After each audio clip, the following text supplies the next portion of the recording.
Que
le Seigneur vous bénisse.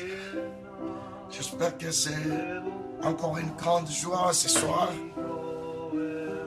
pour que nous soyons ensemble dans cette petite mise au point que nous allons faire dans peu de temps.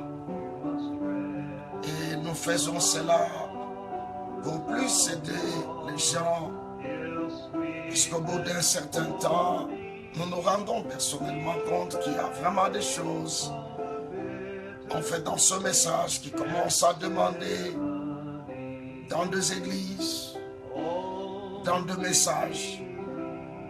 Nous avons tellement de différents témoignages de frères et sœurs qui sont en train de se plaindre, qui sont en train de demander, pasteur, qu'est-ce que nous devons faire?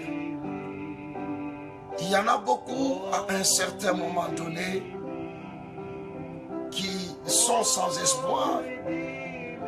C'est pas dû à eux-mêmes, mais c'est dû au fait que peut-être il y a eu un faux enseignement qui a été donné. Il y a eu une mauvaise interprétation qui a été accordée ou présentée par des pasteurs ou des clergés actuellement. Comme la dernière fois je disais que le plus grand problème aujourd'hui, c'est que nous avons beaucoup d'interprétations. Nous avons beaucoup de faux prophètes. Nous avons beaucoup de gens.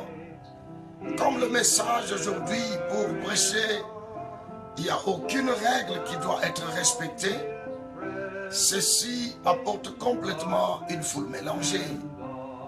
Et à un moment donné, nous sommes obligés de prendre, en tant que berger, en tant que pasteur, nous sommes obligés de prendre certaines dispositions pour vraiment aider les gens à ce qu'ils comprennent réellement qu'est-ce que le message fait, qu'est-ce que le prophète dit. Voilà pourquoi nous allons partager un tout petit sujet sur comment nous nous marions dans le message de Frère Branham, ce qui est vraiment très important, que beaucoup de gens puissent quand même comprendre comment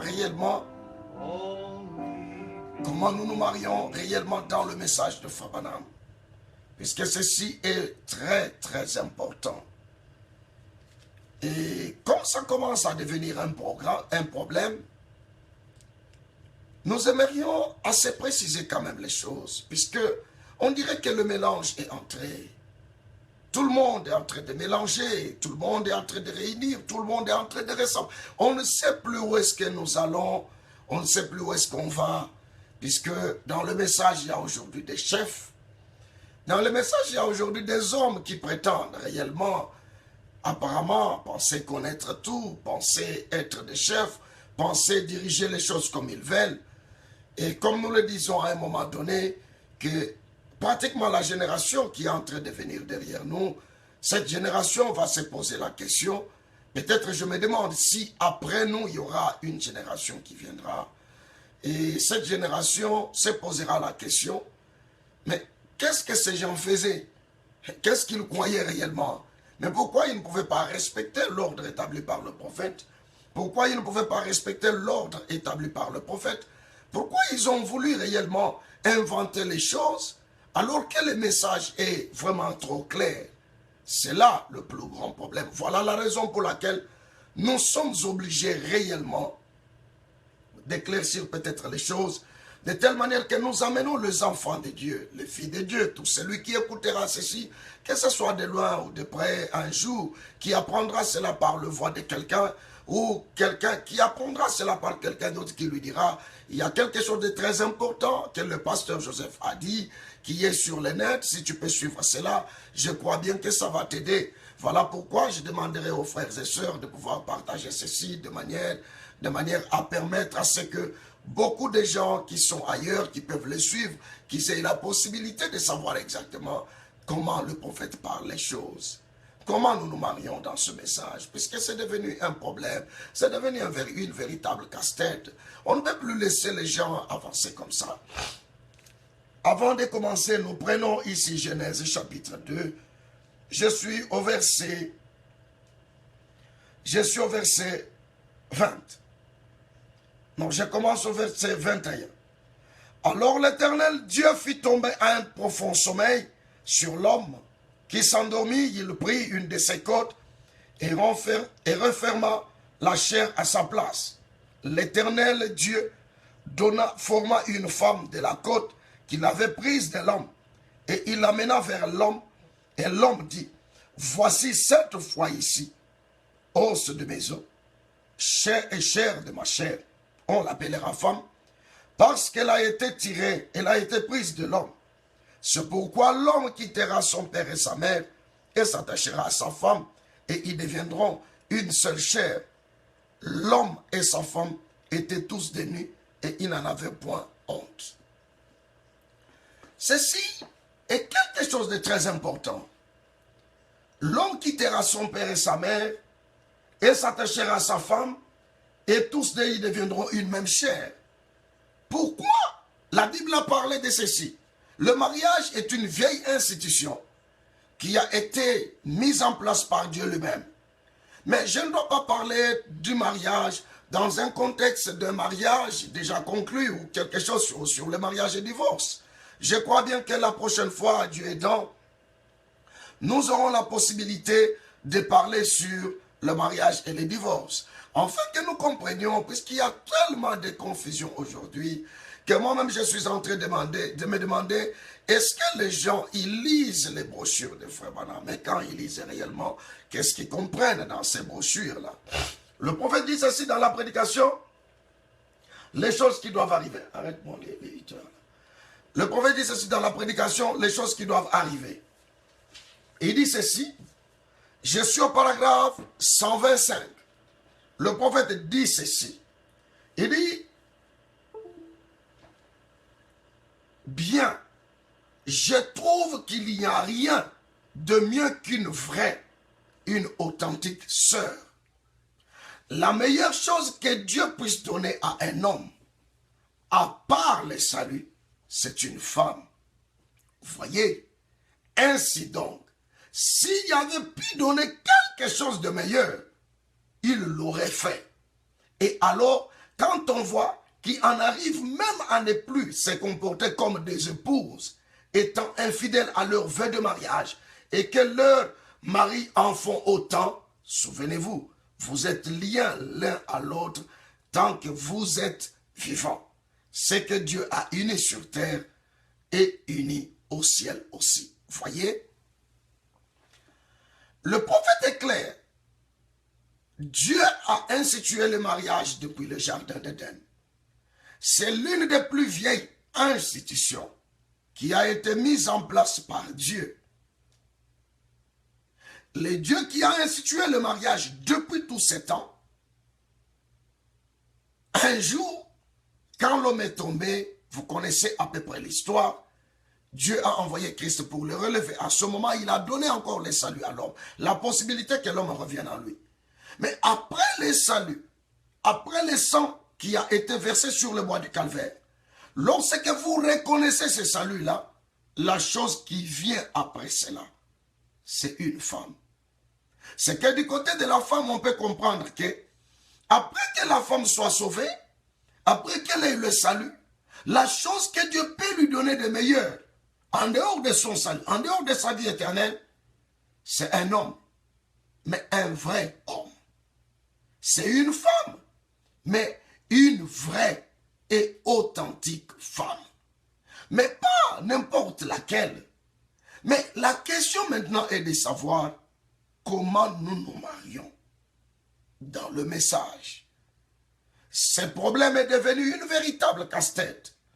Non pas seulement pour les sœurs ou les frères qui veulent se marier, mais ceci est devenu aussi un problème pour le pasteur. Puisque beaucoup de pasteurs ne savent pas comment nous nous marions dans le message. Ils ne savent pas comment orienter, apporter la parole de manière que les enfants de Dieu puissent savoir comment s'orienter dans le message.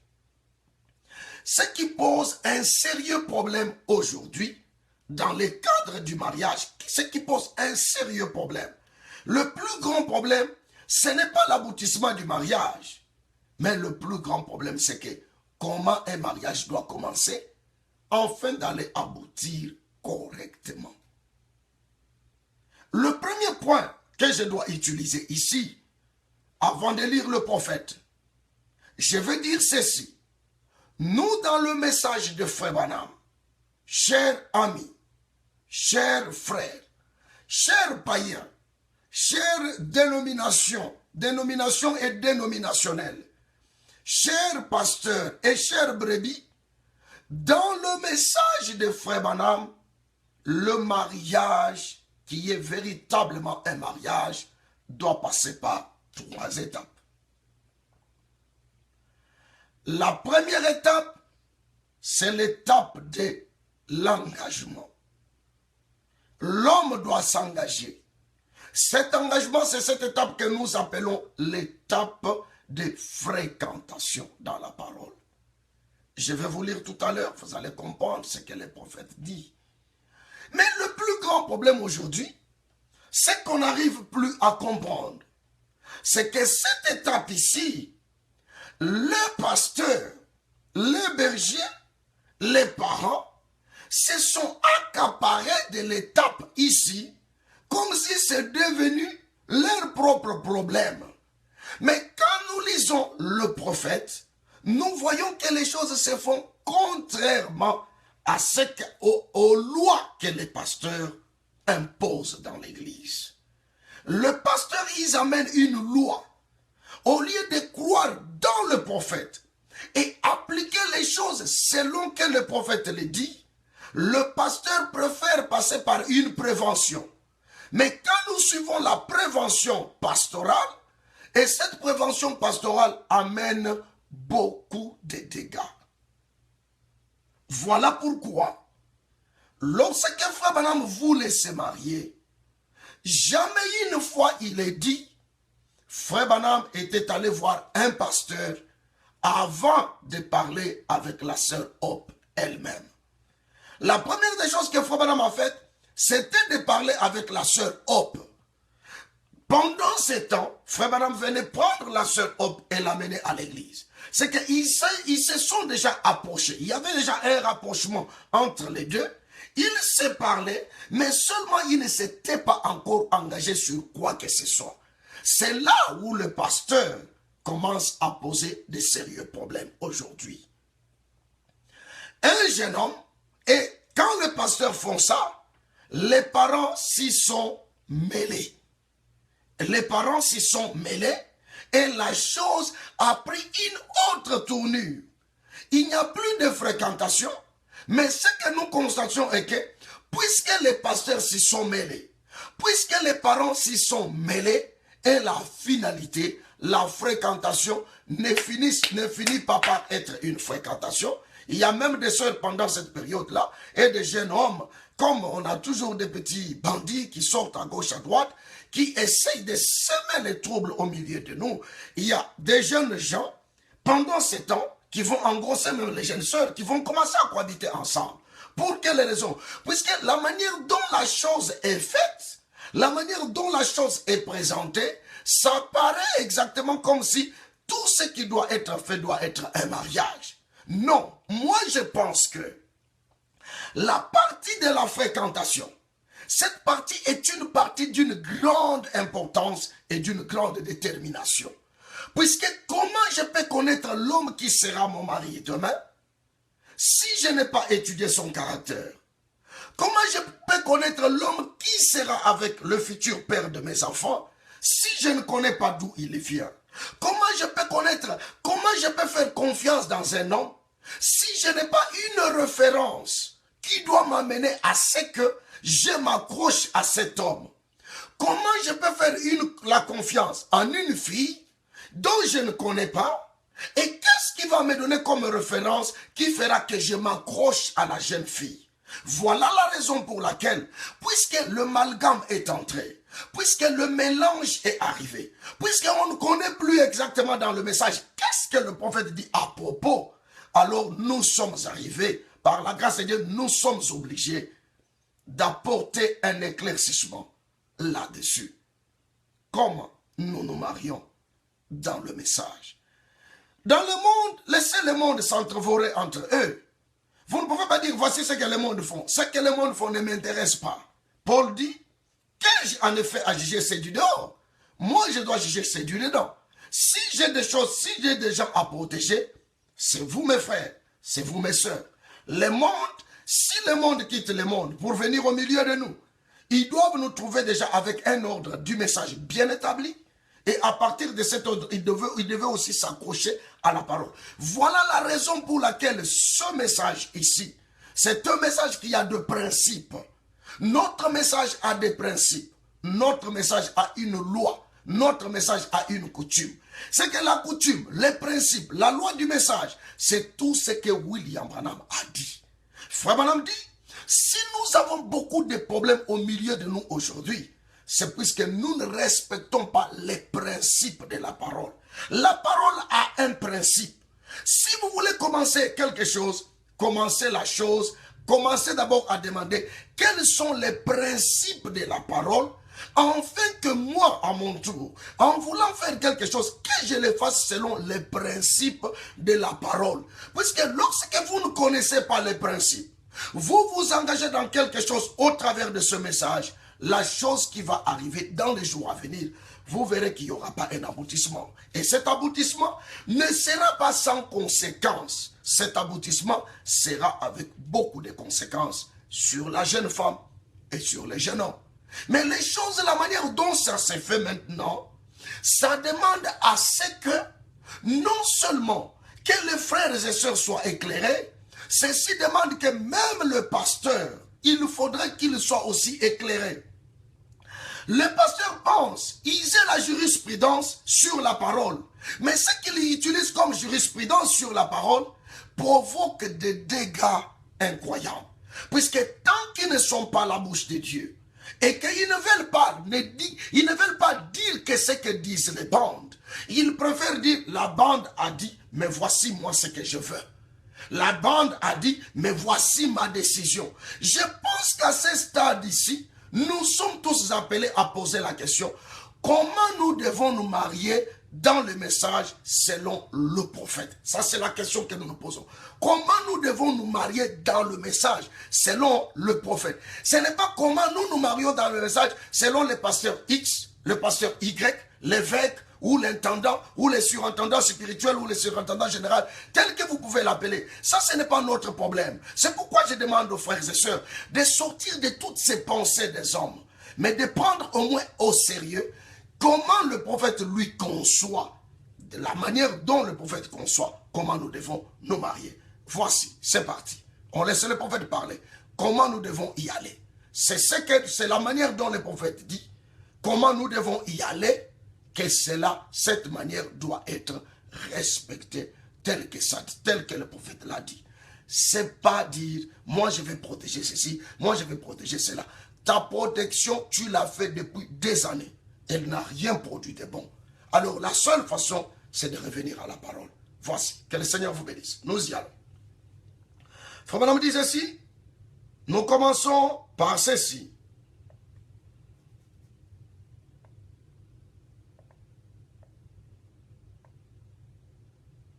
Nous commençons par la prédication que le prophète a intitulée « Les noces de l'agneau ». Je suis au paragraphe 38. Frère Branham dit ceci, il dit « Eh bien, Dans un sens, le mariage est un type. Le mariage terrestre, ici, est un type du mariage céleste.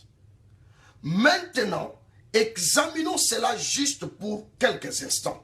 Pour prendre cela un instant. La première des choses qu'il y a, c'est qu'il faut prendre une décision. Voilà la première des choses qu'on fait dans un mariage légal. On doit prendre une décision. Les gens pensent que quand on dit, ou les frères, ils comprennent comme c'est quand on dit, quand frère madame dit, on doit prendre une décision, ça veut dire, on doit déjà faire le vœu. Non, la décision n'est pas un vœu. Moi, je peux être là, je n'ai pas l'envie de me marier. Pensez-vous que je dois prendre une décision pour me marier? Je ne prendrai jamais une décision avec une sœur. Tu es là, une sœur, tu ne veux pas te marier. Penses-tu que tu vas prendre une décision? Tu ne prendras jamais une décision. La première des choses que tu dois faire, c'est de prendre une décision. Pour parler avec une jeune sœur, pour parler avec un jeune frère, ceci doit être une décision. Ça doit être ta propre décision. Il dit ceci. Il faut prendre une décision. La première des choses que l'on fait dans un mariage naturel, c'est une décision que l'on prend. La jeune fille, écoutez ce qui suit, la jeune fille doit décider si oui ou non elle accepte ce jeune homme. Et le jeune homme, si oui ou non, il accepte la jeune fille. Il faut qu'une décision soit prise et vous devez la prendre. Elle doit être la seule femme au monde que vous aimez et il doit être le seul homme au monde que vous aimez. Si ce n'est pas le cas, alors vous avez pris une mauvaise décision. Suivez. Quand Frère Branham dit ici, on a comme la tendance de comprendre que le prophète dit, dès que tu vois une fille, c'est fini, tu prends la décision, tu es parti. Voilà pourquoi la fréquentation est devenue une véritable casse-tête aujourd'hui. En principe, quand une jeune sœur voit un jeune frère, ou quand un jeune frère voit une jeune sœur, quand un jeune frère voit une jeune sœur, la chose que le jeune frère doit faire, c'est de prendre une décision.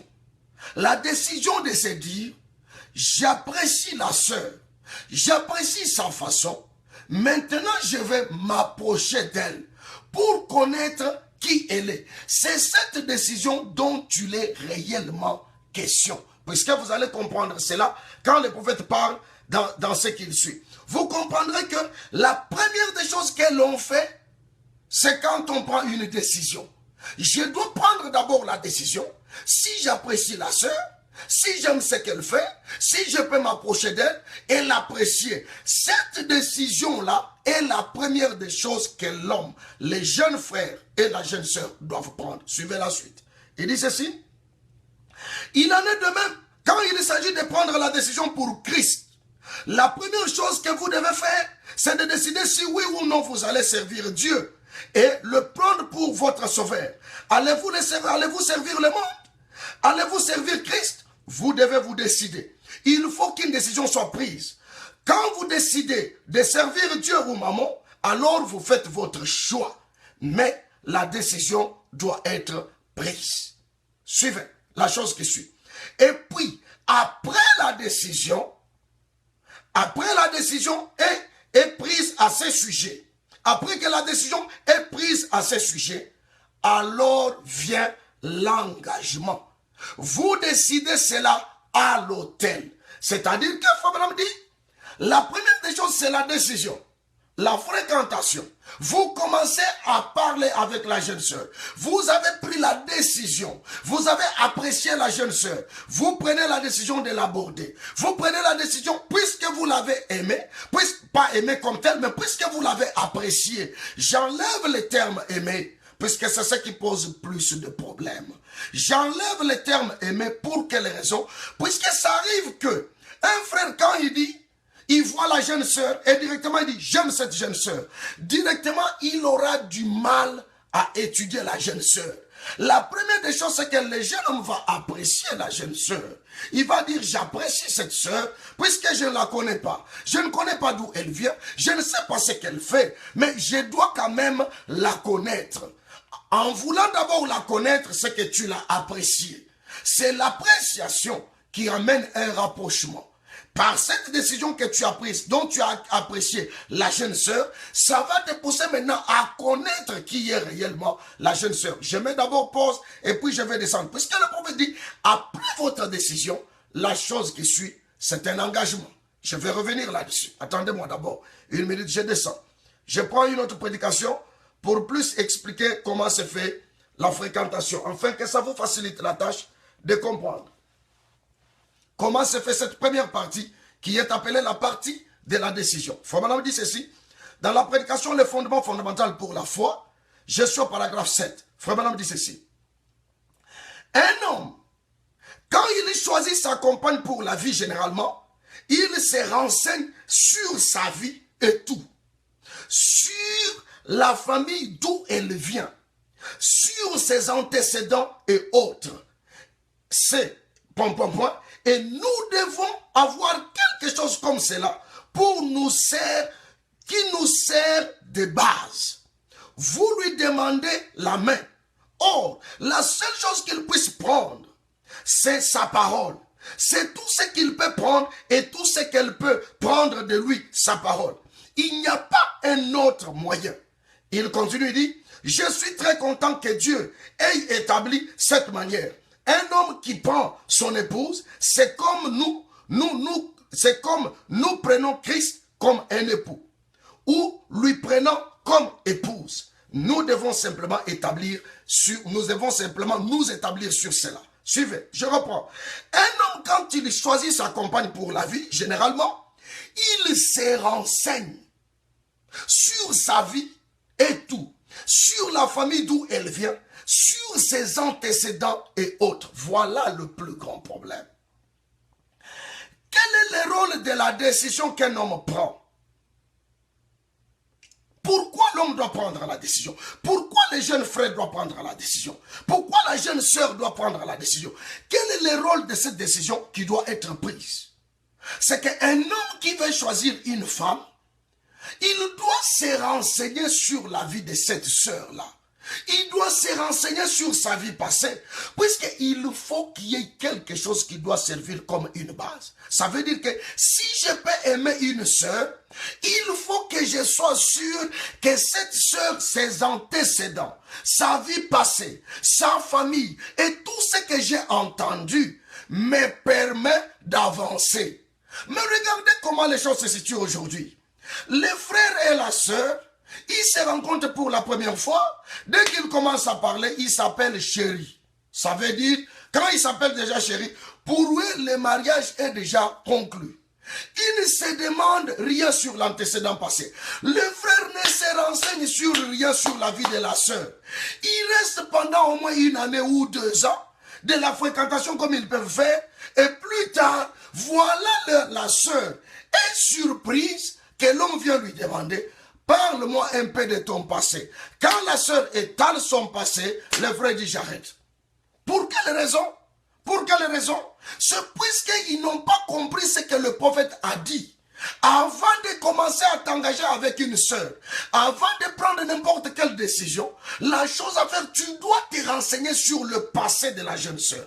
Puisque la jeune sœur, si elle ne confesse pas son passé, tout le temps que vous serez avec elle, ça ne sera pas un vœu, ça sera un faux vœu, et c'est une femme qui est en train de te séduire continuellement. Et pour cela, le prophète dit, même si vous avez déjà fait 10 ans du mariage, et que vous avez déjà 5 enfants, les jours où elle va confesser, tu la mets à la porte, et tu peux te marier. Il n'y a pas un problème de mariage, puisqu'il n'y avait pas de vœu par commencer. Voilà pourquoi la prochaine fois, je parlerai sur le vœu est-il un mariage ou pas, pour que nous comprenions, parce qu'il y a beaucoup de prélats, pasteur. Surtout, nous avons un sérieux problème. Nous avons un sérieux problème avec les Balaam. Les Balaam, c'était des prédicateurs mercenaires. Et nous avons ces mercenaires qui sont au milieu de nous, qui peuvent autoriser que les jeunes sœurs brisent les vœux comme ils veulent, et qui coordonnent d'autres vœux comme eux le veulent, et ils s'en foutent de ce que le prophète a dit. Le prophète dit ceci, ma jeune sœur. Le prophète dit ceci, mon jeune frère. Le prophète dit ceci, monsieur le pasteur. Que tu comprennes ceci. La première des choses qu'un homme fait, c'est la décision. Mais pendant qu'il prend la décision, il doit se renseigner sur la vie de la jeune sœur.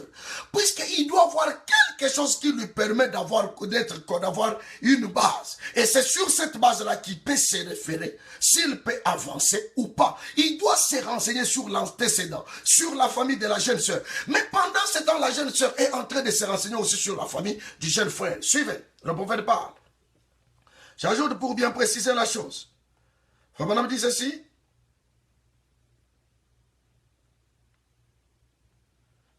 Excusez-moi, je prends la prédication, l'alliance des grâces d'Abraham.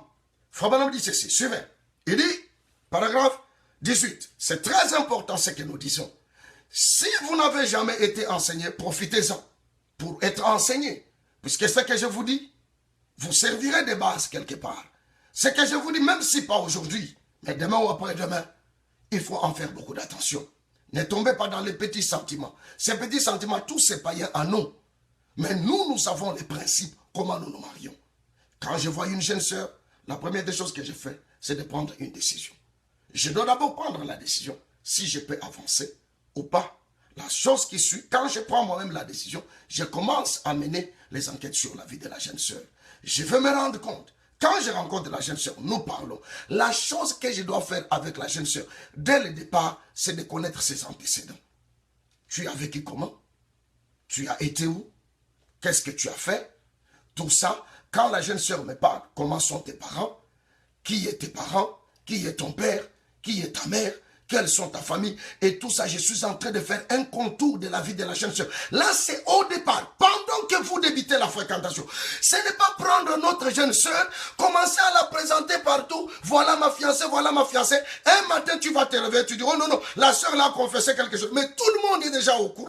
Voilà pourquoi il faut me dire, la première des choses qu'elles l'ont fait, la première, c'est ce que William Branham dit. J'espère que vous allez vraiment bien m'écouter. Vous allez vraiment vous en servir de ceci. Je crois bien que quand je fais ce travail, je ne le fais pas pour un plaisir. Je n'ai pas besoin de me présenter devant qui que ce soit. Parce que si j'ai besoin d'être grand, je ferai la politique au Congo. Mais quand je suis en train de vous parler comme ça, je n'ai pas l'envie d'être grand. Mon problème, c'est d'aider les gens. Puisqu'il y a des gens qui m'appellent. Il y a des gens qui pleurent, par exemple. Pasteur, qu'est-ce que je dois faire? Aujourd'hui, j'ai parlé avec un frère qui m'a parlé de quelque chose qui a bousillé complètement mon cœur. Le frère s'est permis de présenter la sœur partout. Ma femme, ma chérie, ainsi de suite. Tout le monde était déjà au courant. Voilà que, après un moment, dès qu'il commence à demander la vie de la sœur lui dit, j'ai 2 enfants. Le frère prend la décision. Il arrête la procédure. Mais comment tu vas? Mais pourquoi tu as fait ça? Pourquoi? Le frère m'a appelé aujourd'hui. Il m'a dit, pasteur, je peux même me mettre la corde au cou pour mourir. J'ai dit, non, mais tu ne peux pas mourir à cause de ça. Il dit, mais pasteur, j'ai investi beaucoup de mon temps. J'ai dépensé. J'ai tout fait avec la jeune sœur. Mais je ne peux pas comprendre comment ceci est arrivé, pasteur. Mais comment cette jeune sœur ne m'a pas parlé? J'ai dit, ce n'est pas le problème de la jeune sœur. C'est que tu as été mal enseigné.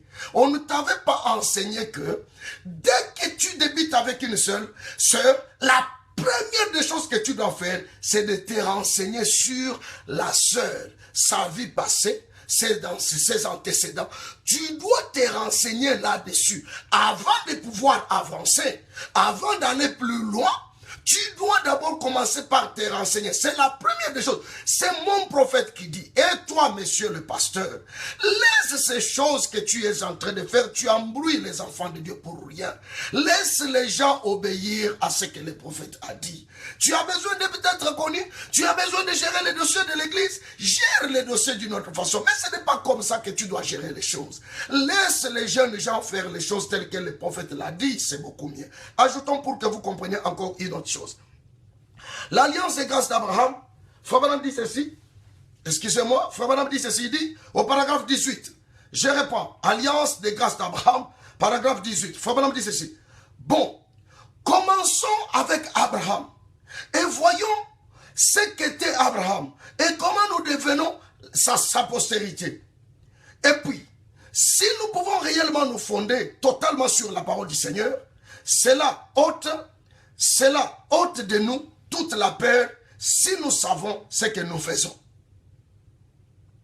Il dit, et puis, il dit, comment pourriez-vous sortir et prendre, point. Vous, messieurs, jeunes gens qui êtes ici, pouvez-vous sortir dans la rue, prendre une femme et l'épouser, juste parce que vous êtes sorti et que vous l'avez prise? Étant donné qu'elle était une femme, je n'en sais pas assez sur votre conception des choses. J'en suis convaincu. Et voyez, premièrement, vous devez connaître la femme. Premièrement, Branham est clair. Les verbes connaître ici, ce n'est pas connaître dans le sens que vous allez interpréter. C'est connaître de faire connaissance. Vous devez faire connaissance de la femme. C'est ça, je précise bien. Parce qu'il y a toujours les petits bandits qui vont dire quelque temps, oh, le prophète avait dit, le pasteur nous avait dit, vous devez connaître la femme. Non, ce n'est pas ça ce qu'il dit. Connaître de faire connaissance. Je réponds. Il dit, je n'en sais pas assez sur votre conception des choses. J'en suis convaincu.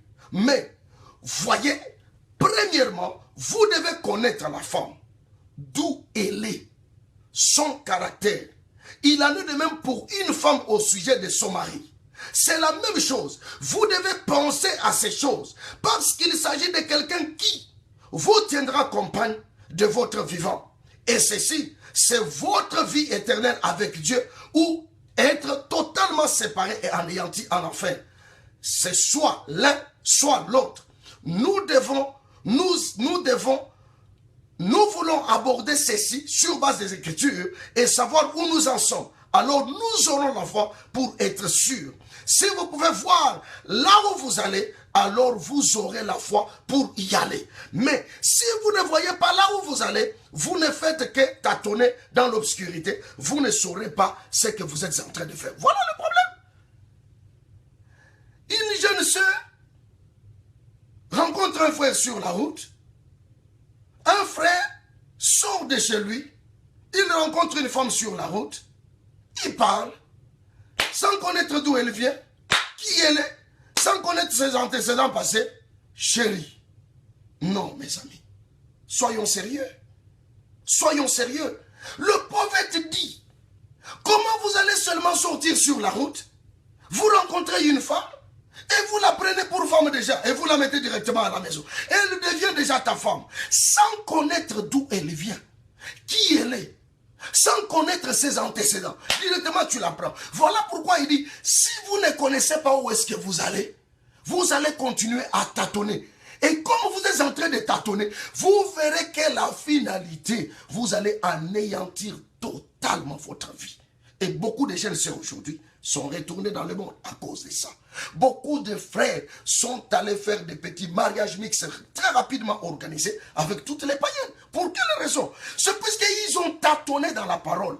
Ils n'ont pas été enseignés. Ils ne savent pas comment nous nous marions dans le message. Ils ne savent pas quelle décision faudrait-il prendre. C'est pourquoi ils se sont mélangés dans des choses et la finalité, c'est devenu un problème.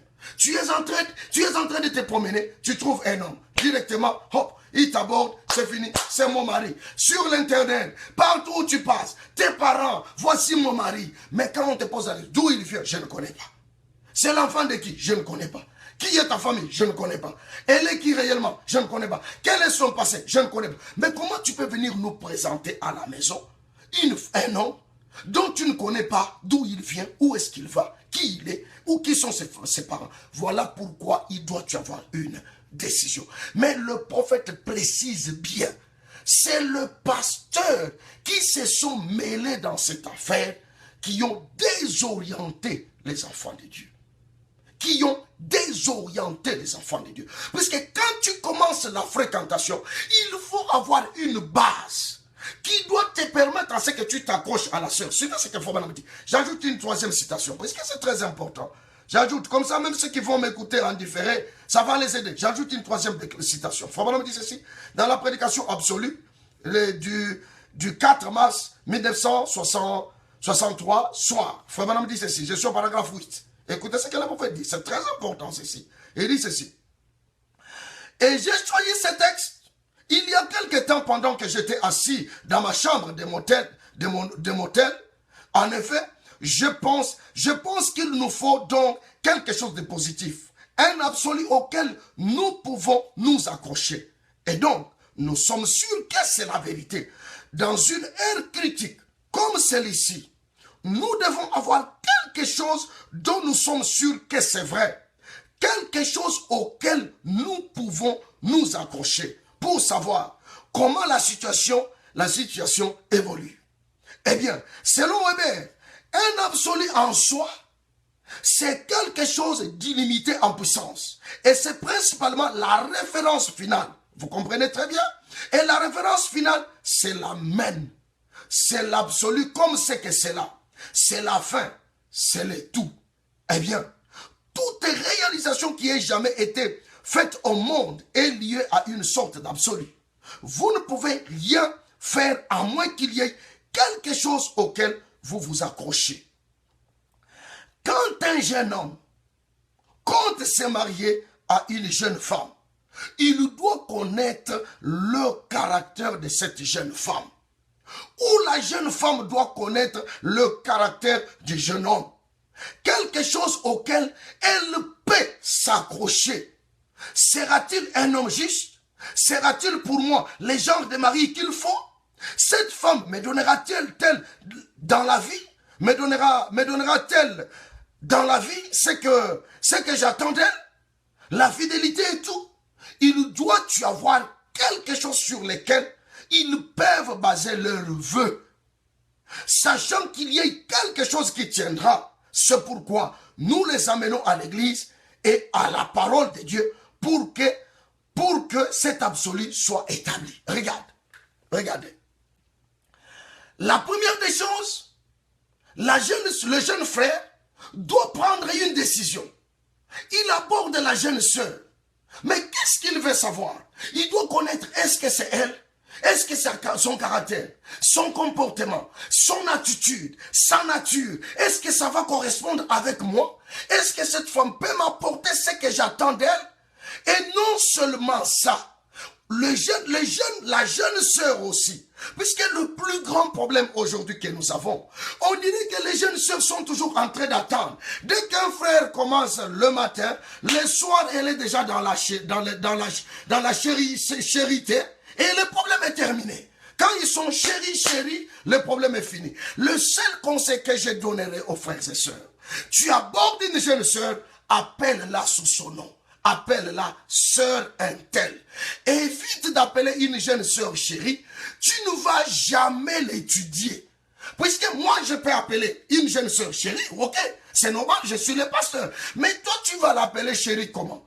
Je peux appeler ma femme chérie, c'est normal. Mais toi, tu vas l'appeler chérie. Est-ce qu'elle est ta femme?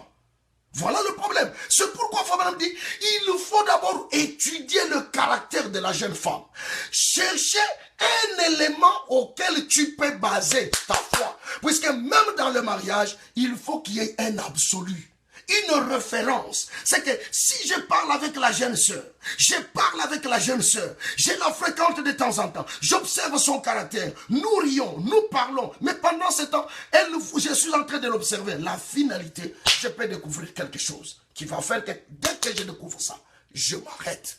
Je le dis clairement, ma jeune sœur, depuis longtemps que nous marchons, oui, tu es vierge, tu marches bien, tu as confessé ta vie passée, il n'y a pas de problème, j'ai bien compris. Mais à ce stade, la manière dont tu mènes ta vie, tu mènes une vie trop pressée. Je me dis, avec ça, ça ne peut pas marcher avec moi. Puisque je n'aimerais pas avoir ce genre de reines de beauté dans ma maison qui vont m'amener dans tout.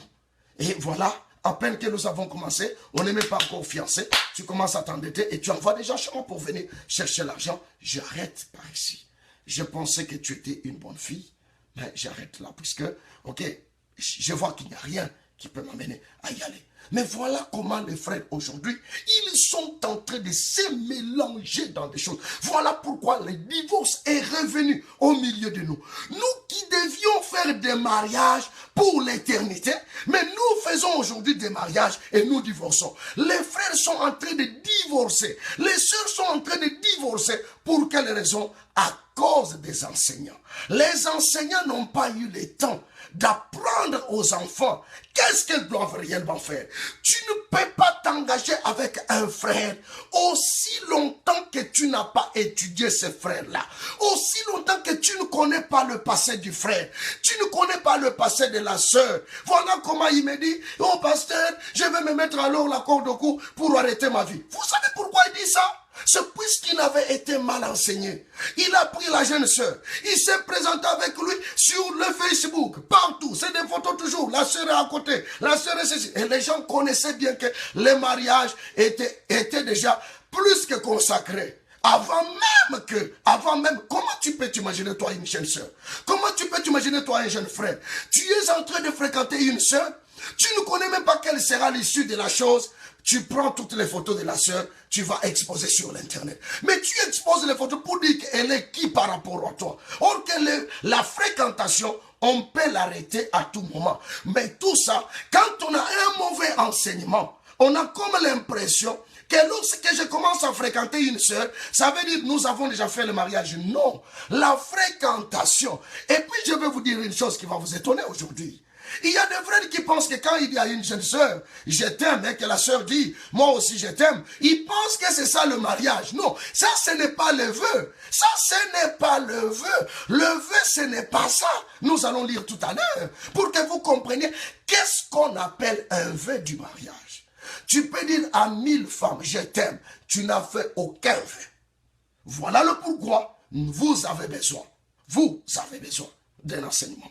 Et cet enseignement, quand je le donne, c'est quand sans complaisance. Et la fréquentation ne demande pas l'autorisation du pasteur. Il n'y en a pas dans le message de Frère Branham. Le problème, c'est le jeune homme qui va parler avec la jeune femme.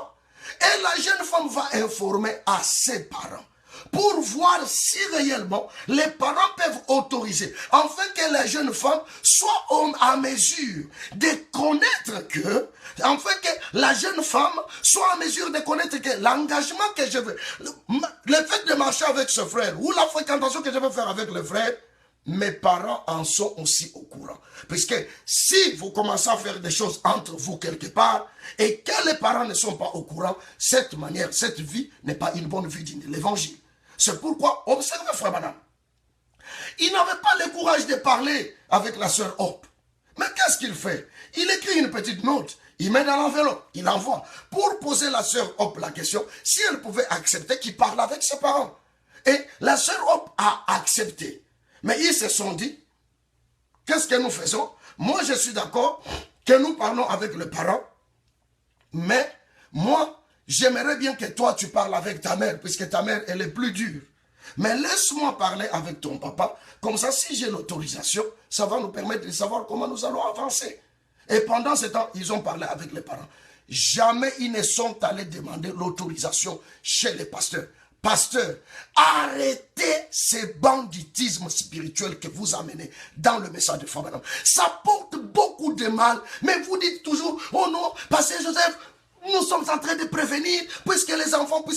Non, vous avez fait la prévention. Mais il y a des jeunes sœurs qui ont combien de grossesses que vous avez dans les églises, avec toutes ces préventions que vous avez faites. Combien de jeunes sœurs ont été engrossées? Mais ils sont tellement nombreuses qui se sont engrossées. Combien de jeunes sœurs ont été déviergées par le monde? Mais vous dites, nous protégeons, nous faisons ceci. Mais la finalité, vos filles sont engrossées par le monde. Vos filles sont déviergées dans le monde. Mais qu'est-ce que vous faites? Laissez les choses telles que le prophète l'a dit. Je sais que mes amis, les pasteurs, laissez ces choses. N'interprétez pas mal les citations de Frère Branham pour dire, Frère Branham a dit, le problème du mariage concerne le pasteur. Non. Le problème du mariage, la première fois qu'il a été posé, il a été posé à un prophète. Qui est ce prophète? C'était Moïse, dans le premier Exode. Il a été posé. La deuxième fois qu'il a été posé, c'était à Jésus. Qui est Jésus? Jésus était un prophète. Ou dans le deuxième exode. Le premier exode avec Moïse, le problème du mariage fut posé. Le deuxième exode avec Jésus, le problème du mariage fut posé. Aujourd'hui, nous sommes dans l'exode où nous sommes aujourd'hui. C'est-à-dire le troisième. C'est vrai, comme nous pouvons le dire. C'est le troisième dans lequel nous sommes. Mais à qui la question du mariage a été posée? À William Branham. Mais qui est William Branham? C'est un prophète. Voilà pourquoi, à part ce que Frère Branham a dit, laissez les choses telles qu'il l'a dit. les jeunes hommes doivent parler avec la jeune fille va parler avec ses parents. Si les parents trouvent que nous ne connaissons pas les frères, nous ne les maîtrisons pas, on peut dire aux frères, attendez d'abord. Mais pendant ce temps, les parents vont parler au pasteur pour lui dire, pasteur, je vois un tel jeune frère qui vient me voir et qui veut vraiment fréquenter notre fille. Mais nous ne connaissons pas les jeunes frères. Les jeunes frères nous disent qu'il est la brebis de tel pasteur. Est-ce que vous pouvez nous aider? Puisque nous ne connaissons pas ce pasteur-là, pouvais-tu nous aider pour parler avec ce pasteur? Ou le frère est de cette église, mais nous ne le connaissons pas. Est-ce que tu peux nous aider à parler avec le frère et savoir un peu son niveau dans la parole? Si tu les connais, après donne-nous la suite. Voilà ce qu'a dit le prophète. N'inventez pas les choses. Je ne sais pas pourquoi vous inventez les choses. Vous inventez tellement les choses que la finalité, les enfants ne savent plus comment on doit se marier dans le message. À cause de quoi? À cause de vos inventions traditionnelles. Ce n'est même pas traditionnel, puisque dans nos traditions, surtout chez moi en Afrique, où il y a trop d'inventions, je ne sais pas, des fois, j'ai toujours dit la fin aussi pour qu'il y ait assez de problèmes dans nos systèmes, en fait, quoi, tu vois. Et ça fait des fois comme ça, ce genre de choses. Voilà pourquoi je demande au pasteur d'arrêter ces choses. Arrêtez. Laissez les choses telles que le prophète l'a dit. Ça permet aux jeunes gens de suivre la procédure de la parole. Comment? J'ai besoin de la sœur Intel, je m'amène, je parle avec la sœur parle avec ses parents, et les parents, s'ils vont m'autoriser, moi je m'en vais maintenant parler avec leur fille. Mais écoutez, un matin, oh non, comment le frère Intel commence à fréquenter la fille d'Intel? Oh, allez, venez ici, vous, ça c'est le pasteur. Non, il y a toujours des petits dictateurs au milieu de nous. Ce ne sont pas des petits dictateurs, mais ce sont des petits nicolaïtes. Ils sont sortis de la dénomination avec l'esprit de nicolaïsme. Et ils l'ont amené dans le message. Et ils se forgent des petites doctrines, afin que leurs petites doctrines puissent correspondre à l'esprit nicolaïte qui est au-dedans d'eux. Mais ils oublient que dans ce message, on ne peut pas dominer sur les laïcs. Vous voyez, c'est ça le plus grand problème. Arrêtez ces choses, laissez la parole de Dieu telle que le prophète l'a prêchée. Voilà pourquoi vous voyez peut-être à des fois parmi nous, nous avons ces plus grands débats dont la dernière fois j'avais fait vraiment une mise au point pour aider les frères à ce qu'ils comprennent. Nous avons à des fois ces grands débats quand on dit les prédicateurs ne peuvent plus prêcher puisqu'ils ne répètent pas ce qu'a dit le prophète. Pour quelle raison? C'est à ce stade aussi à des fois que les problèmes sont situés. Pour quelle raison? Puisque ici, au lieu de laisser les choses telles que le prophète l'a dit, le pasteur va arriver. Ah, toi, viens ici. Quand le frère arrive avec tous les respects, mais comment? Comment tu as autorisé que ta fille soit fréquentée par le frère sans que le frère ne vienne me parler? Oh, mon cher ami, tu es un Dieu? Tu es qui? N'es-tu pas un serviteur? Alors tu dois me gronder pour quelle raison? Voilà la raison pour laquelle j'ai dit que beaucoup de frères africains, en particulier surtout le pasteur, ils ne respectent pas les brebis. Ça, je le sais. Je sais, nous y avons été. Je connais que vous ne respectez pas les brebis. Comment tu dois parler à un enfant de Dieu comme ça? À un monsieur aussi qui a une femme et des enfants comme toi? Tu dois lui parler comme ça. Pourquoi? Puisque toi, tu es un nicolaïte. Voilà la raison pour laquelle il faut laisser les choses se faire telles que le prophète l'a dit. Les jeunes hommes voient la jeune femme. Il aborde à l'église. Sœur, j'aimerais bien venir te voir chez toi à la maison. Si tu peux demander l'autorisation aux parents pour que je vienne. La jeune sœur, les jeunes frères, la jeune sœur, les jeunes frères attendent. À un moment, il vient se présenter. Il dit au frère, je parle avec mes parents. Ils sont d'accord que tu viennes à la maison. Quand les parents arrivent, ils étudient le frère aussi. Et pendant ce temps, l'étude commence. Ils peuvent prendre ton nom, prendre toute ta référence et s'emmener directement. S'emmener voir le pasteur s'ils veulent. Mais s'ils ne veulent pas, ce n'est pas leur problème. C'est eux qui donnent l'autorisation à leur fille de se marier. Ce n'est pas le problème, ce n'est pas le problème du pasteur. Moi, je n'ai rien à voir là-dedans. Puisque ceux qui marient votre fille, ce n'est pas moi le pasteur. C'est votre fille. C'est vous qui avez le droit de décider. Quand Frère Branham a annulé le vœu du mariage de Billy Paul, il était responsable. Voilà, c'est les parents qui sont responsables de leur fille. Ce n'est pas le pasteur. Je ne sais pas. Bon, je ne sais pas. Peut-être que je me dis, lorsqu'un pasteur, à des fois, il n'a pas beaucoup de choses à faire à l'église, alors il veut se mélanger dans tout, même dans les familles des enfants de Dieu. Il va entrer dedans pour aller traiter leurs problèmes sans qu'ils ne soient invités. Et ce n'est pas sérieux normalement, puisque la vie privée des gens doit être respectée. Si les gens décident, ils autorisent que leur fille soit fréquentée par les frères, c'est eux les parents. Quand vous allez venir poser la question, ils peuvent vous dire non, nous connaissons les frères il y a des années que nous sommes ensemble. Alors vous allez dire quoi? Non frère, mais comment vous l'avez autorisé de fréquenter votre fille? Puisqu'il fallait que ça passe par moi le pasteur. Tu veux quoi? Tu as besoin de quoi? Arrête. Arrête, ce n'est pas le prophète. Quand ce n'est pas le prophète, arrête. Et vous les parents, posez la question, frère, est-ce que tu peux me présenter la citation de Frère qui dit, si quelqu'un veut fréquenter ton enfant, allez-y parler avec le pasteur. Il va dire, oh, consultez les pasteurs dans toutes choses. Non, consultez les pasteurs dans toutes choses. Il faut savoir qu'est-ce que le prophète dit. Toi, tu veux me dire que pour que je mange mon foufou à la maison, je dois venir consulter les pasteurs?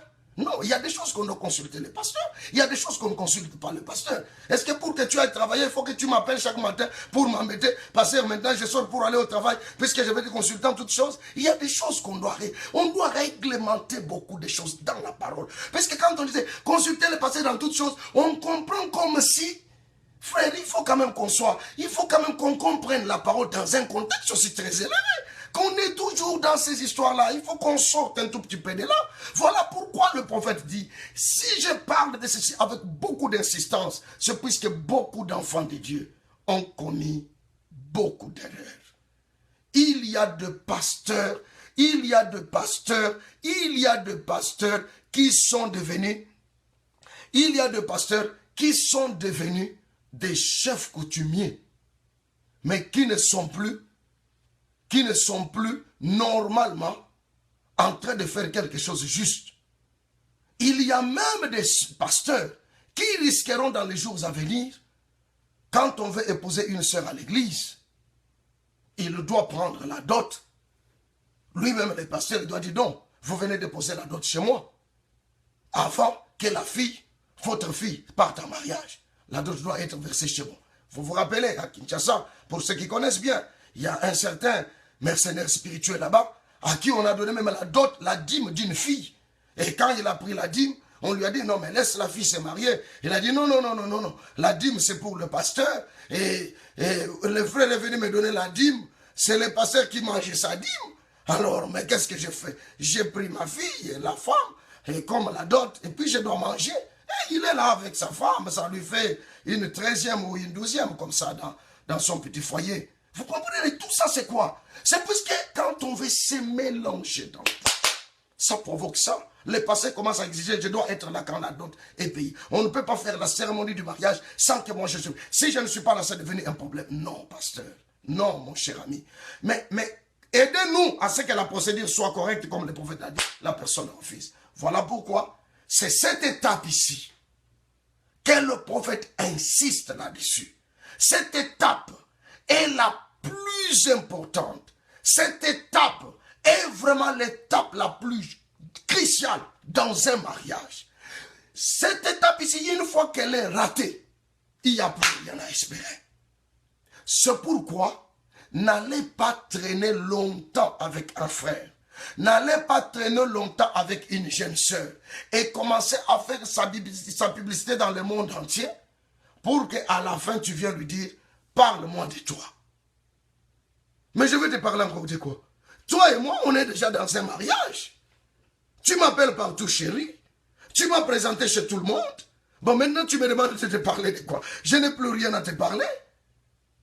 Puisque même si je te parle maintenant, ça va faire quoi? Puisque toi et moi, nous sommes déjà ensemble. Ça va provoquer quoi? Nous sommes déjà dans un mariage. Voilà pourquoi, à ce stade-là, le prophète dit, la première des choses qu'il faut faire, dès que tu commences avec la jeune fille, il faut premièrement connaître ses antécédents.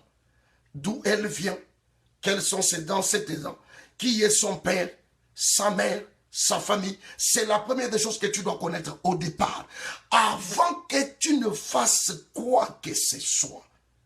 Pourquoi? Quand tu connais ça au départ, tu as une référence. C'est ça qu'il dit dans l'absolu. Tu as une référence sur laquelle tu dois baser ton amour vis-à-vis de la sœur.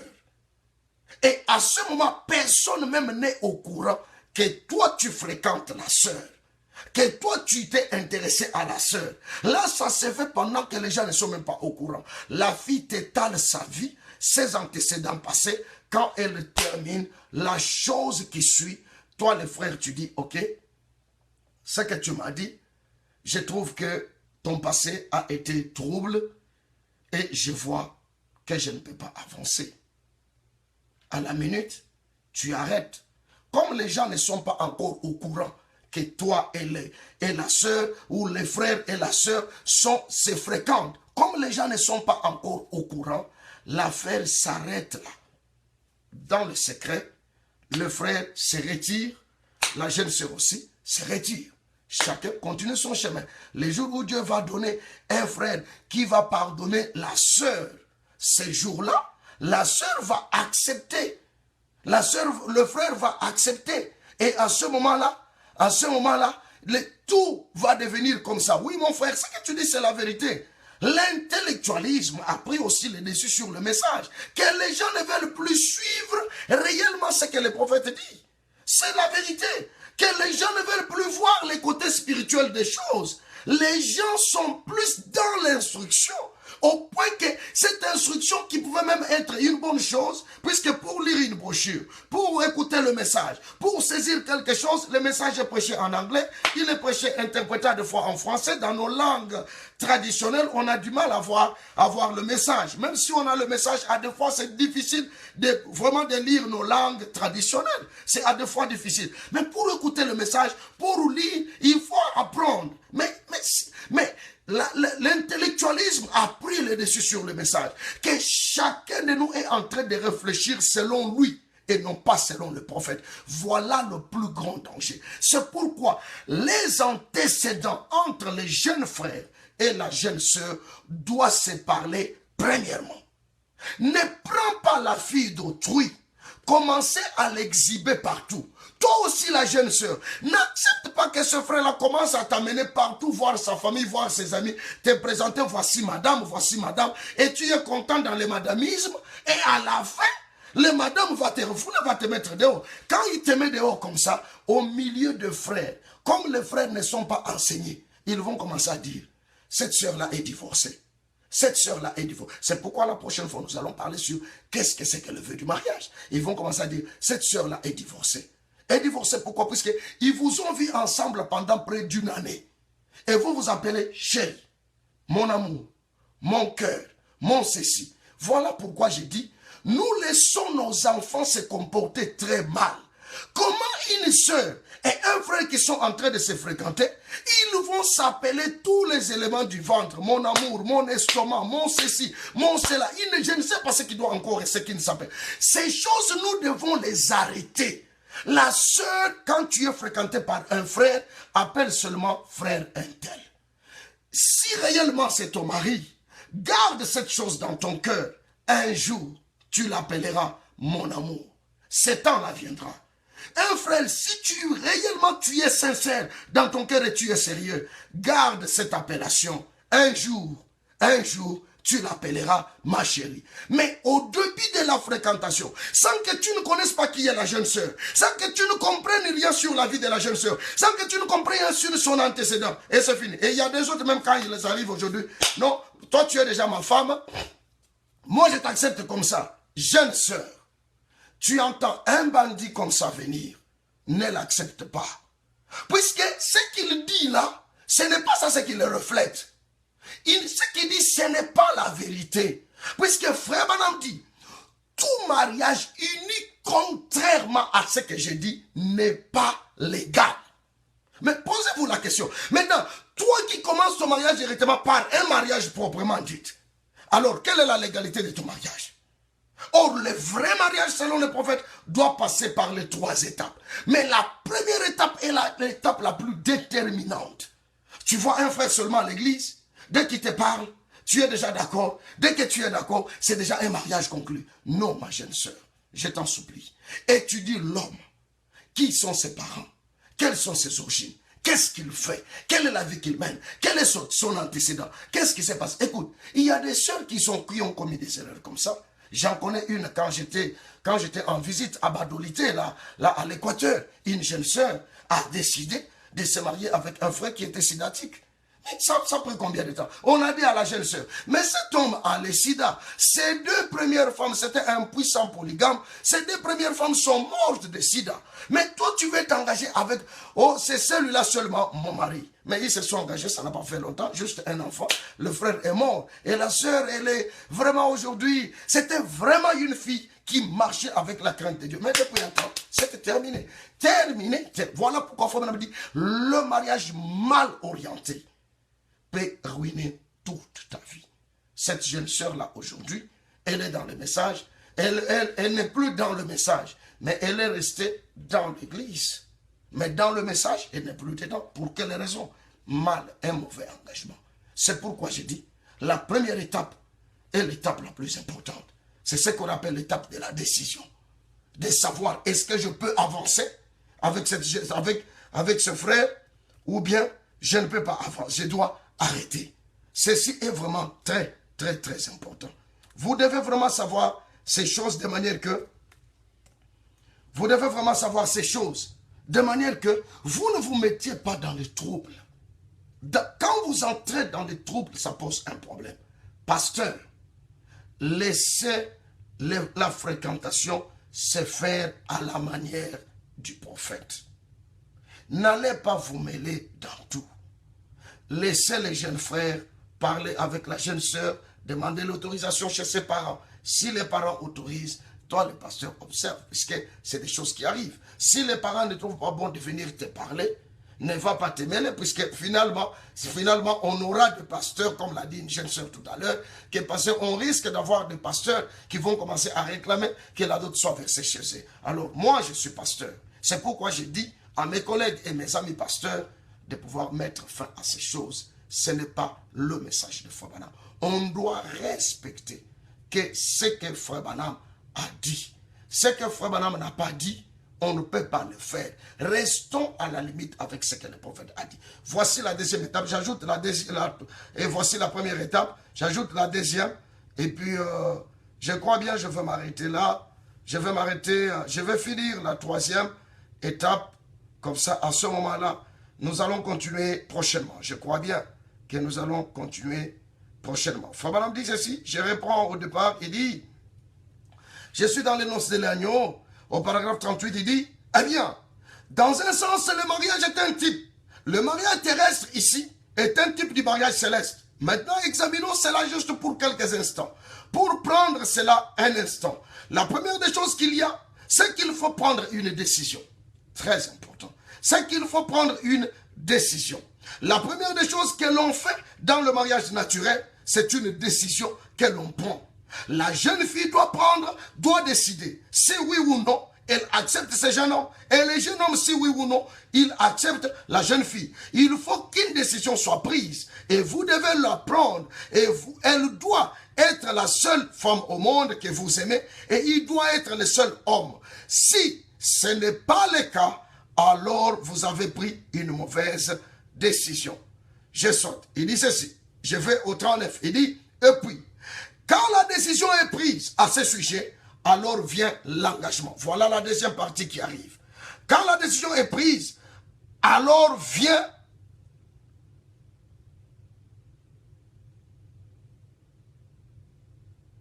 Excusez-moi.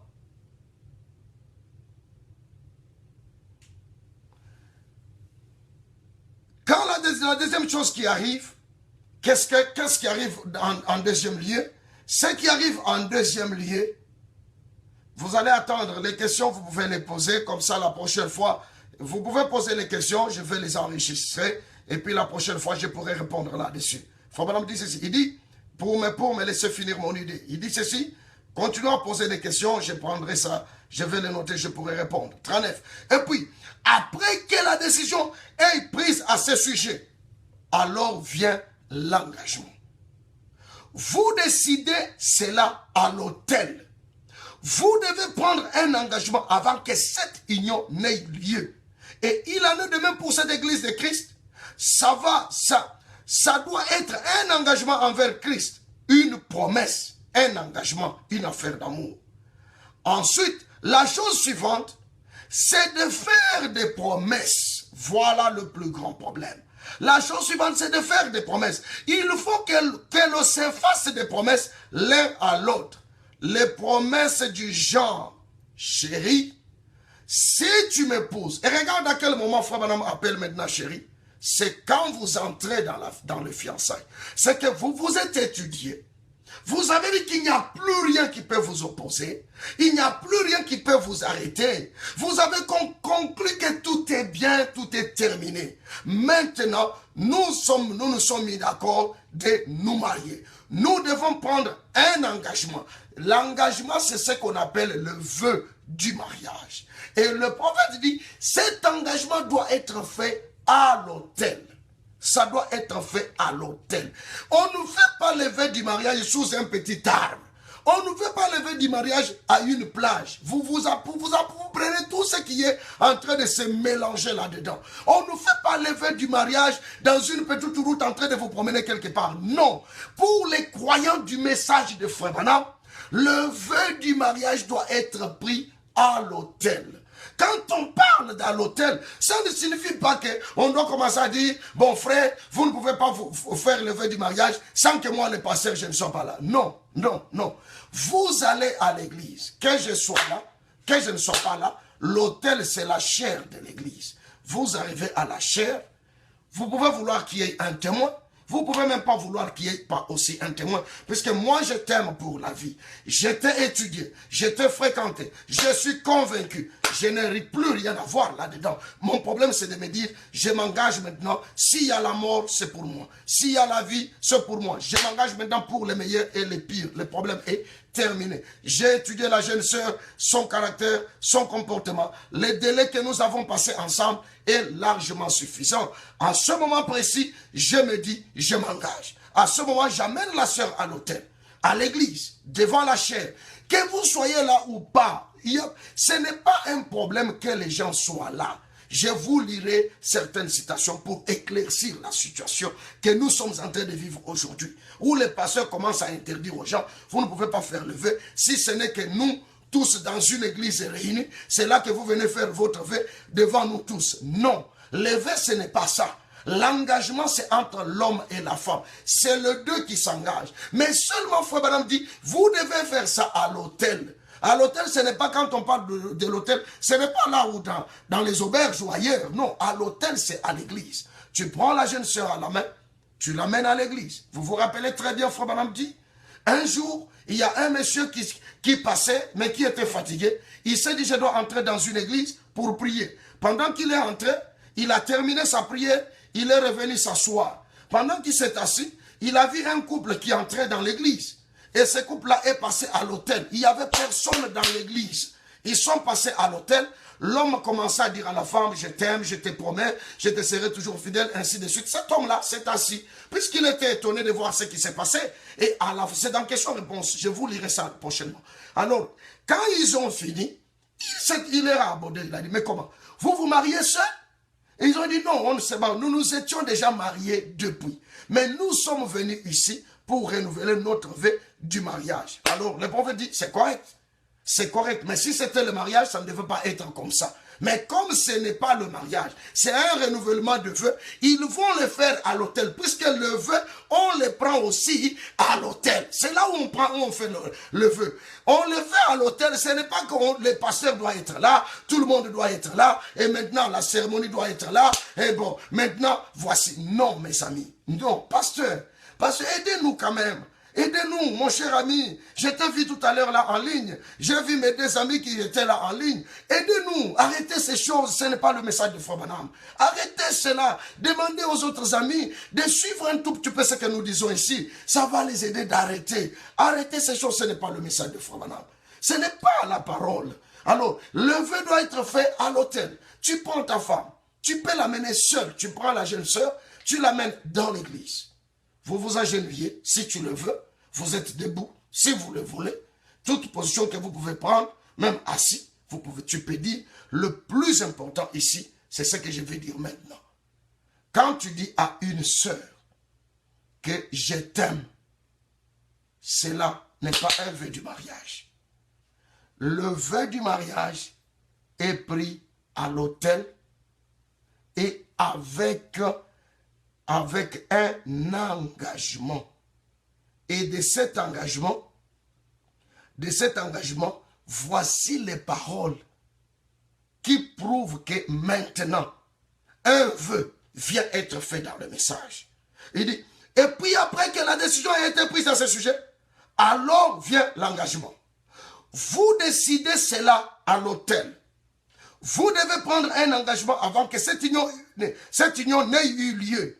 Il en est de même pour l'Église de Christ.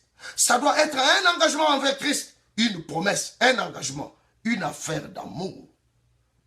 Et ensuite, la chose suivante, c'est faire des promesses.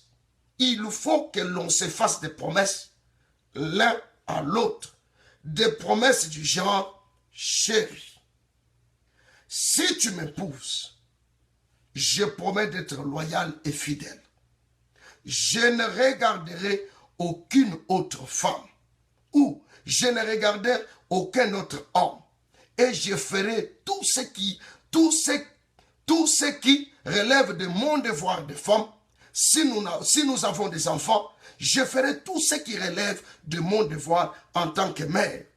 Je serai une ménagère. Toutes ces promesses doivent être faites ou devraient être faites dans un bon mariage. Et c'est que si ce que vous allez faire, si ce n'est pas ce que le prophète a dit ici, votre petit mariage que vous avez organisé rapidement, ça ne sera pas un mariage. Mais si il y a un mariage qui est un bon mariage, voici comment les promesses doivent être faites dans un bon mariage. Chérie, je te promets, là vous avez fini la fréquentation. Tu as déjà compris qui est la femme, qu'est-ce qu'elle veut, comment elle a vécu, son antécédent, son passé, son père, sa mère, sa famille. Tu as fait les contours de tout ça, comme le prophète l'a dit. Et à un moment donné, tu dois maintenant arriver à l'étape de l'engagement. Quand vous arrivez à l'étape de l'engagement, vous vous amenez à l'autel, à l'église. Et quand vous arrivez là, vous vous faites des promesses.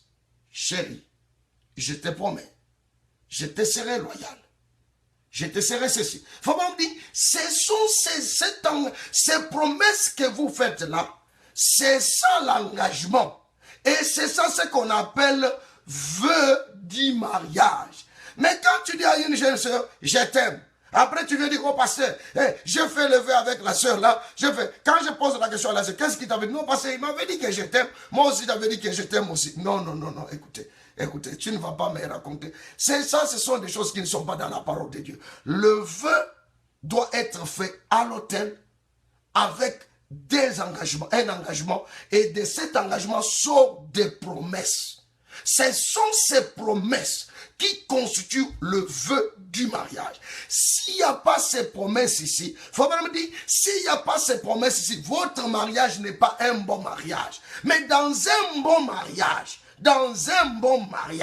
ces promesses doivent être faites.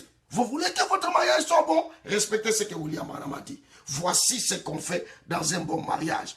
Dans un bon mariage, voilà la chose qui doivent être faites. Je descends, il dit, il en est de même quand vous venez à Christ. Seigneur, si tu me reçois dans ton royaume, je promets, voilà, je t'aimerai, je te serai fidèle, je te servirai jour et nuit. C'est dommage que nous oublions cela. Je te servirai jour et nuit, je gênerai, je prierai, je prierai, je te serai loyal, j'apporterai mes dîmes à la maison du trésor, je prierai plusieurs fois par jour, je ferai tout et je promets tout de tout mon cœur.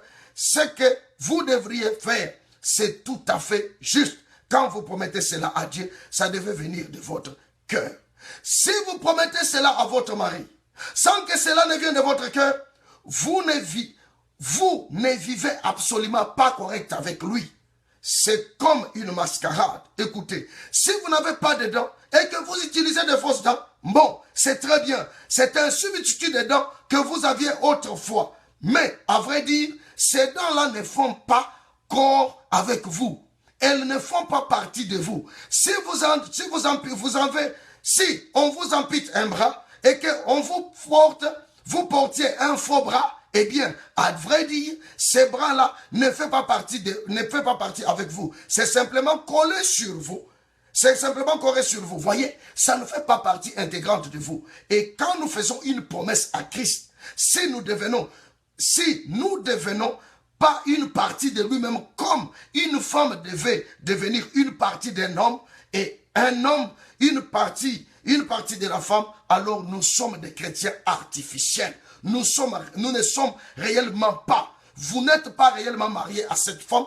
Il se peut que vous soyez loyal. Si vous n'aimez pas votre mari, quand il atteint 60 ou 70 ans, et que vous ne l'aimez pas comme au début, alors en réalité, vous êtes seulement en train d'élever ses enfants. Oh my.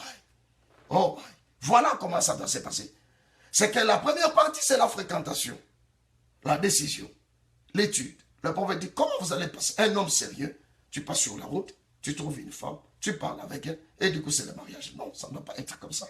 Mais la deuxième chose qui suit, c'est l'engagement. Cet engagement doit être fait à l'hôtel. Quand vous le faites à l'hôtel, c'est pour quelle raison? Puisque l'engagement doit être confirmé comme cela à l'hôtel. Quand vous le faites à l'hôtel, il y a quelque chose de très important qui arrive. Vous faites des promesses et Dieu est content. Et la troisième partie qui suit, c'est le mariage proprement dit. À ce moment-là, c'est une cérémonie du mariage qui doit suivre. Cette cérémonie du mariage, c'est elle qui vous permet maintenant de vivre ensemble comme mari et femme. Et avant ce moment, l'homme et la femme n'ont pas le droit de se connaître. Voilà pourquoi. Voilà comment nous nous marions dans le message. Nous sommes arrivés à la fin. Nous nous marions dans le message de cette façon. Premièrement, la fréquentation. Je dois connaître la personne. Je dois connaître d'où il vient, qui il est, sa famille et tout. Deuxièmement, pour que j'arrive là, juste quand on commence à parler avec le frère, chacun de vous doit parler de ses antécédents. Avant que les gens ne soient au courant, avant que les gens ne connaissent pas que vous êtes en train de vous fréquenter. Puisque Frère Branham dit dans l'absolu, l'homme doit avoir une référence, une base, qui lui serve dans la femme comme un absolu, qui doit poser sa base. Une femme doit avoir un absolu dans l'homme, qui doit lui permettre des bases. Mais cela, c'est quand, au moment où, quand vous vous rencontrez, vous commencez à parler, avant que même les gens ne soient au courant, vous vous êtes déjà tout dit. L'homme peut savoir s'il peut supporter. Toi aussi, tu peux savoir si tu peux supporter. Tu peux le voir un jeune homme, mais peut-être il a 10 enfants au village. Mais toi, tu ne sais pas. Un matin, tu es étonné que pendant que tu es marié déjà, il te dit non, mais tu ne m'avais pas demandé. Dans mon village, j'avais une femme et des enfants. Et la femme, on s'est séparés à cause de toi. Mais voilà, alors mes 10 enfants vont atterrir ici. Toi, tu as droit qu'à mettre au monde un seul enfant. Alors que tu avais besoin de mettre au monde peut-être 10, 20 enfants. Mais puisque les antécédents n'ont pas été dits, cela pose un problème. Voilà la raison pour laquelle nous sommes obligés de respecter ce qu'a dit le prophète. Qu'un pasteur ne dise pas, non, s'il faut connaître les antécédents, il faut d'abord rester longtemps, comme ça vous allez parler. Cela n'a pas d'importance. Il faut qu'on reste dans la limite de ce que le prophète a dit. Qu'est-ce que le prophète a dit? L'antécédent doit être connu quand on se rencontre. Premièrement, c'est ça. Puisque si tu ne connais pas la fille, tu n'as aucune référence. Sur le net, tu l'as mis. Tes parents, tu l'as amené. Ainsi de suite. À l'église, on vous voit déjà à deux. Et après, vous êtes obligé d'arrêter. Quand vous arrêtez comme ça, obligatoirement, il faut commencer à se justifier. Se justifier, c'est tel frère, c'est telle soeur. Vous devez dire non, ma soeur. Et vous voyez, quand nous étions ensemble, c'était la fréquentation. Les autres vont commencer à interpréter, ils vont commencer à vous raconter beaucoup de choses. Pour quelle raison? Puisque nous ne respectons pas les principes de la parole. Voilà pourquoi Fabraham dit, si nous avons beaucoup d'ennuis au milieu de nous aujourd'hui, c'est puisque nous ne respectons pas les principes de la parole. Qu'est-ce que les principes de la parole ont dit? Quand je rencontre un frère vient chez moi. Dans un mariage illégal, nous devons traverser ces 3 étapes. Mais lorsqu'un frère me demande l'autorisation, je lui accorde. Mes parents accordent. Ou moi-même, la fille étant grande, j'accorde cette autorisation. J'accepte que le frère vienne chez moi. La première des choses que nous devons faire, nous devons parler sur nos antécédents avant qu'on aille loin. Puisque si vous allez loin et que plus tard vous allez parler sur vos antécédents, ça pose de sérieux problèmes. C'est pourquoi le pasteur, les sœurs, le frère et tout le monde, prenez ce message, partagez-le, dites aux autres, même si nous n'avions pas été enseignés par un pasteur, mais voici ce qui a été prêché par le pasteur Joseph. Suivons cela, ça va vraiment nous aider, ça va éclaircir tout, beaucoup de ce point, et beaucoup de ces points vont nous amener à faire les choses correctement. Puisque quand vous vous mariez mal, vous pouvez ruiner toute votre vie. J'ai vu des gens ruiner leur vie. J'ai vu des gens sortir du message et retourner dans le monde à cause d'être mal mariés. J'ai vu des gens qui ont commis beaucoup d'erreurs à cause de ce genre de choses. Tu trouves une soeur, tu la présentes partout. Un frère, tu as déjà présenté le frère chez tous tes amis, chez toute ta famille. Et un matin, le frère va te balancer quelque chose dont toi tu ne savais pas. Tu la présentes partout. Et finalement, un matin, quand tu poses la question au frère, ah, mais je ne comprends pas. Tu as dit que ton nom c'est Ntumba. Oui, mon nom c'est Ntumba. Ah, écoutez, moi, il faut que je comprenne très bien quand même ce nom-là. Puisque dans ma famille, il y a aussi un Ntumba qui est là. Mais on dirait que tu es exactement, vraiment semblable à ce Ntumba qui était dans ma famille. Oh, sœur, comment tu racontes des choses comme ça? Non, mais il faut que je comprenne. Finalement, tu vas te rendre compte que c'était ton frère.